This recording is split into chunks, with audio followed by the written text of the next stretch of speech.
অনেকেই বলেন মেস্তা যায় না, মুখের কালো দাগ দূর হয় না। অনেক পুরনো মেস্তা অনেক কিছু ট্রাই করেও ভালো ফলাফল পাচ্ছেন না। তাদের জন্য ট্রু বিউটি বাই জান্নাত নিয়ে এসেছে premium saffron milk whitening night cream.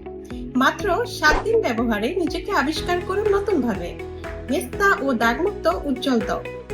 আপনার হারানো সৌন্দর্য ফিরে পাবেন দ্রুত সময়ে। স্কিন হবে প্রাণবন্ত, উজ্জ্বল এবং কয়েকগুণ ফর্সা।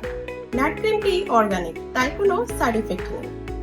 প্রতিদিন রাতে ঘুমানোর পূর্বে মুখ ভালোভাবে পানি দিয়ে পরিষ্কার করে নাইট ক্রিমটি ব্যবহার করতে হবে এবং সকালে ঘুম থেকে উঠে মানসম্মত ফেস ওয়াশ অথবা সোপ দিয়ে মুখ পরিষ্কার করে নিতে হবে। অর্গানিক নাইট ক্রিমটি সম্পর্কে বিস্তারিত জানতে কল করুন স্ক্রিনে দেওয়া নাম্বারে অথবা অর্ডার করতে ক্লিক করুন অর্ডার নাও বাটনে।